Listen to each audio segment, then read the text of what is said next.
really educated me, Heather, about your work in our conversations with women that you do, everything from transitioning therapy to just women's health, period. But one of the most fascinating things that you opened my eyes to were the Mahu.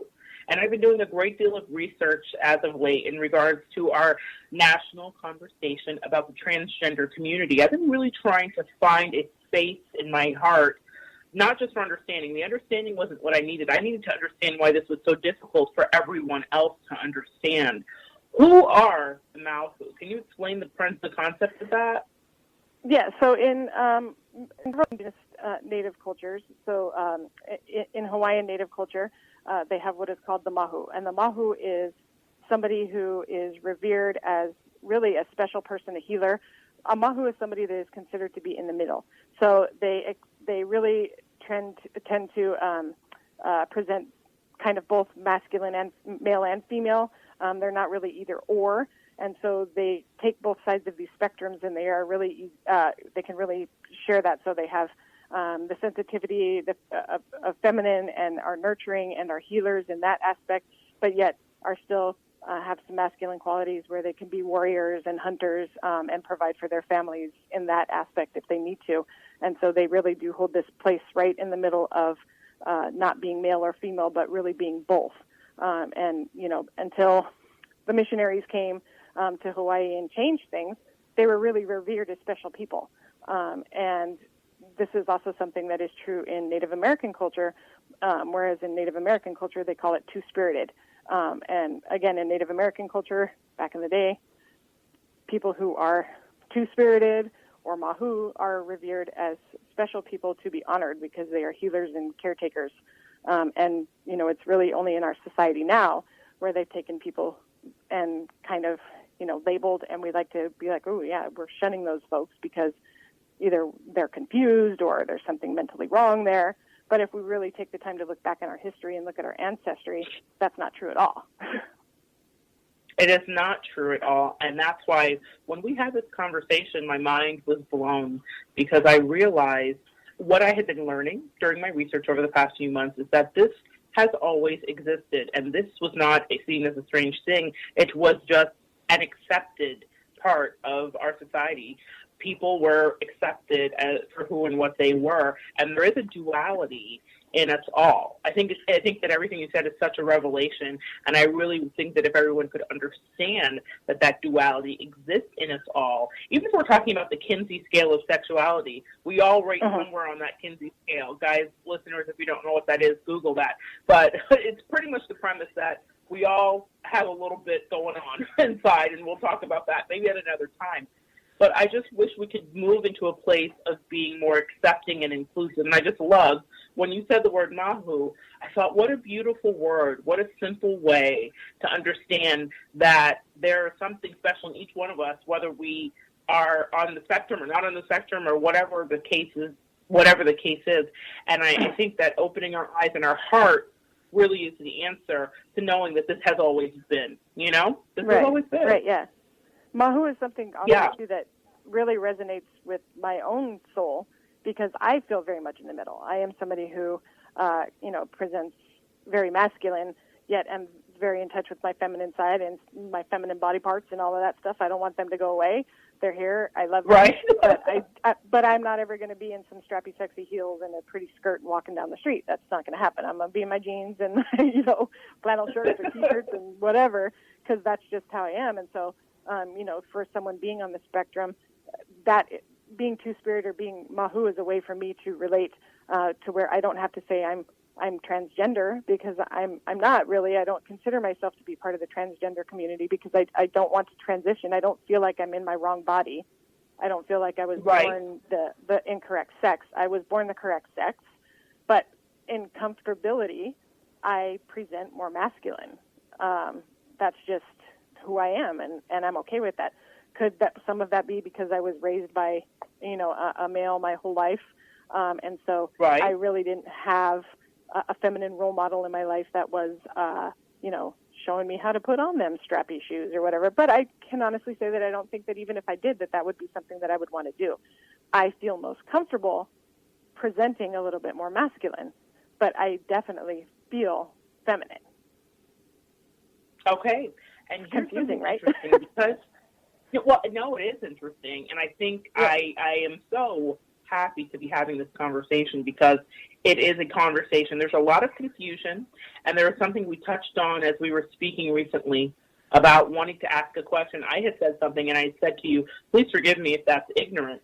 And I think in our politically correct world, with the political correct police, we've made it so that you can't even get the information you need to be educated. And so I'm so grateful to have you on today because transitioning and all of that stuff, I know those are some of the things you assist people with in your work. And I think that's the conversation. Even though I understand you are not transgender, you understand what happens throughout those changes. And is there anything that you would want people to know, just as an advocate for people with all rights, but anything you would want people to know about the transgender community? I think there's a lot of focus on the person themselves going through transition. And, a lot of times these folks that are going through transition also have partners in their lives or they have children in their lives. And those people are affected by that transition as well. And that is something that is not necessarily talked about as often. But I think it's something that truly can't be ignored because this transition process is something that affects everybody involved in it. So it's not just the person who is going through the transition, but, you may have a couple that was a lesbian couple, and now one of those folks has decided to go through the transition, and then that can now become extremely confusing for the partner because they have all these feelings of, oh, well, I fell in love with a woman. That's what I was attracted to was a woman, and now you're maybe deciding to transition to a man, and I'm not sure how I feel about that because really I'm not attracted to men. I'm attracted to you as a person, and I love you very much. But am I still going to love you the same way and have the same attraction to you once you go through this transition? Because it's not just emotional transition; it's also very physical, and the physical changes that happen, it could essentially change that level of attraction. And navigating that part through the relationship, there's so much more than just this person is going through transition, and they're going to be, they're going to look different. They're going to now have facial hair where they maybe didn't. They're going to look muscular where they were really skinny.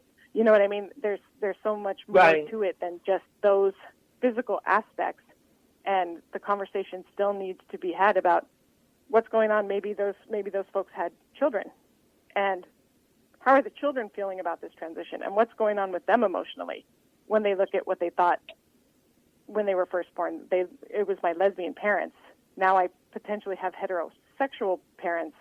And I have to now explain also to my friends that what happened to you, my mom is no longer my other mom. It's now my dad.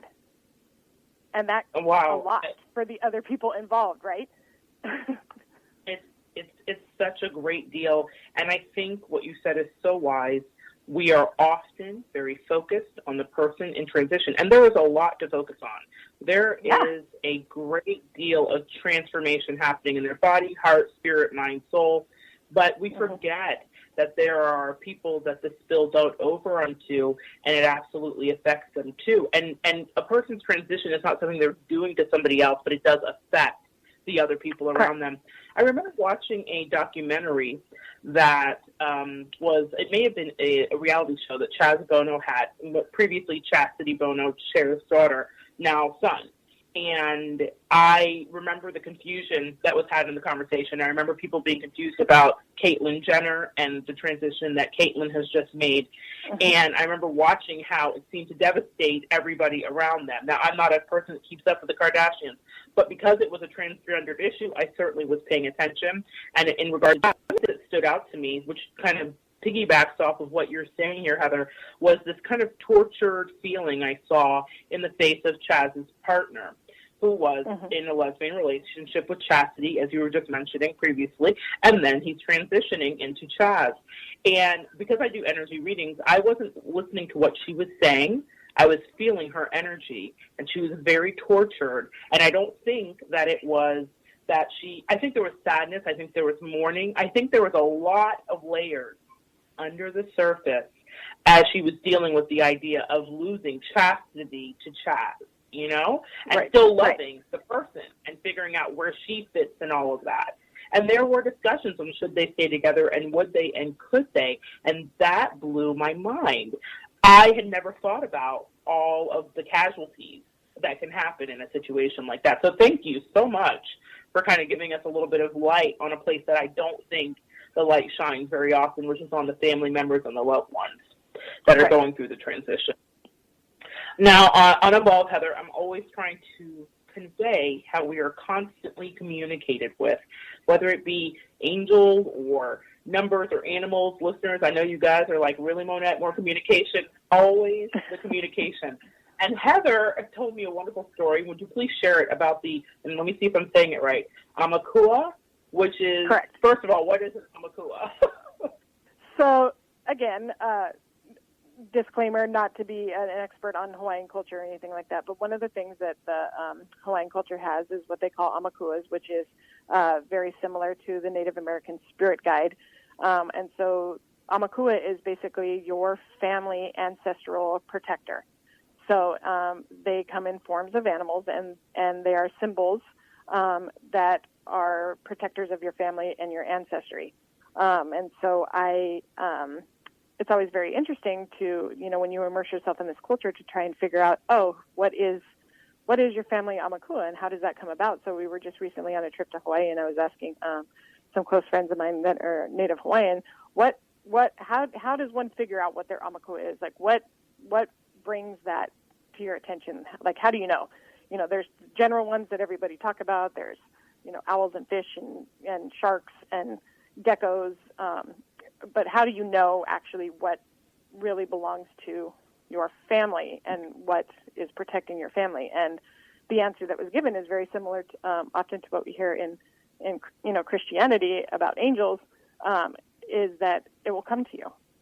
When you ask these questions, you will be given signs and you will see them. And so, interestingly enough, I asked these questions about, what's our Amakua. And previously, I had always kind of suspected that it was a pueo, which is basically a Hawaiian owl. They look very similar to a barn owl, but a little bit smaller. So the same night that I had been asking these questions, we went driving home, and we have property in Hawaii, and it's a very long road down to our house that's not much traveled. And twice we had two different owls came and landed right in front of the car, so we actually had to stop as not to run them over. Which is a very rare thing, right? Because owls are not going to, it's not often that birds of prey are getting in your drive path. You know what I mean? As you're driving the car down the road. However, it happened twice on the same road when it was, whether it was the same one or a different one, I'm not sure. But, it was, at that point, too, that I was telling, well, there's your answer. There's your Amakua coming to let you know what it is. Right directly, guys, and pay attention to what Heather has just said. So important. That animal stopped her. Very often when you're getting signals from your animals or messages from animals, bugs, all kinds of things can give you messages. They will directly almost face off with you or stop and look over at you and hold your gaze. There is a connection that is happening, and so that way it's not just a random animal sighting, because we see animals all day if we live on Earth, okay? So when you're wanting to know whether or not you're being communicated with or you're giving a sign, Heather was specifically asking, she put it out to the universe, what is my Amakua? And the universe gave her a specific answer with uncharacteristic behavior from a bird of prey. Birds of prey, we usually hear them, we see them swooping in and out, but we don't get to face off with them twice, where she had to stop her vehicle in order not to interface with this animal. That was a direct answer to her question about who her animal totem was, her spirit totem, whatever you want to call it. So thank you, Heather, for sharing that, because that's very important to know. It really does happen that directly. So you can't question, was that your Amakua? It was. Right. And many, and the other thing to remember is even with spirit guides or these are not, it's not just like the pueo is my Amakua and that is the only one that I have. You can have several different Amakua because there are several people in the family. For example, our son, his Amakua is a shark. He is a diver and he free dives, and he has had several shark encounters where they actually will just bump him and go away. He has been face to face with sharks and never had any, with